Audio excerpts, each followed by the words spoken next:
L'indispensable monsieur Jean-Pierre,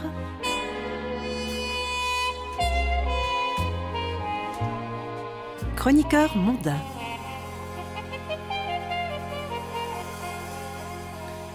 Je suis allé à la mer avec Antoine et sa jeune compagne, comme ça, sur un coup de tête, pour effacer la terrible déception que les deux jeunes avaient éprouvée à la suite d'un projet qui ne s'était malheureusement pas concrétisé. Ainsi donc, j'ai trouvé dans l'urgence un petit studio à quelques dizaines de mètres de la digue. Nous avons pris le train, puis le tramway de la côte, et puis voilà. Pendant que les chers petits se doraient au soleil et prenaient des bains de mer, moi, avec mon short, les pieds nus, je faisais de longues promenades, de l'eau jusqu'aux mollets, en longeant les vagues et à l'affût des minuscules événements que j'affectionne. Ces deux petits vieux, tout ratatinés, elle avec sa robe retroussée et son chapeau de paille, lui le pantalon en accordéon, bras dessous, barbotant dans l'eau salé, le jeune papa assis sur le sable mouillé pendant que son bébé, assis entre ses jambes, nu comme un verre, riait de voir les vaguelettes monter et descendre et entourer son petit corps potelé, et puis ces fortes femmes sans complexe, exhibant leur bourrelet et leur cellulite, allongées sur le sable chaud pendant que leur mari faisait une partie de boule.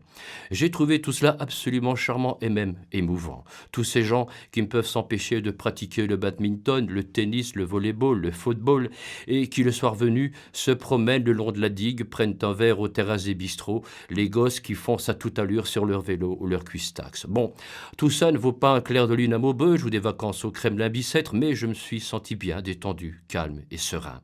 Et j'ai regardé les nuages. Je les regarde de plus en plus, les nuages. La semaine dernière, j'ai pris un bus qui allait vers la Hesbaye, à quelques kilomètres de Liège.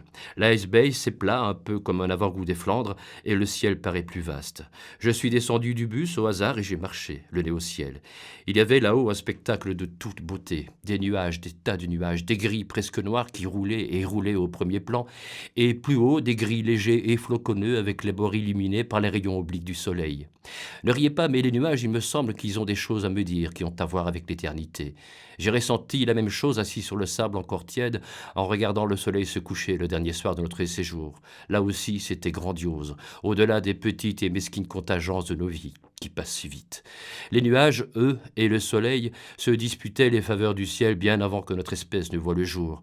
Et quand nous aurons disparu, ils seront encore là, les nuages, le soleil, les haies le long des plantations de betteraves, les arbres centenaires et les prés, les fourmis, les araignées, les papillons, les mulots, les taupes sous la terre, cette majestueuse nature, enfin, dont nous ne sommes peut-être, après tout, qu'un accident.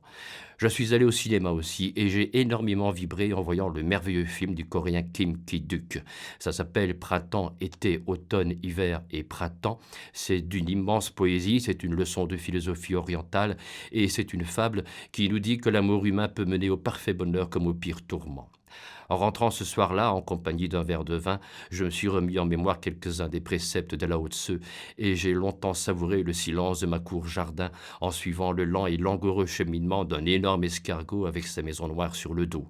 Au-dessus de ma tête, le ciel était bleu, de légers nuages encore glissaient, eux aussi langoureux et tendres. Je pensais que la vie était une chose merveilleuse, fragile et incertaine, qui nous brûle ou nous glace selon la bonne ou la mauvaise fortune. À tout à l'heure.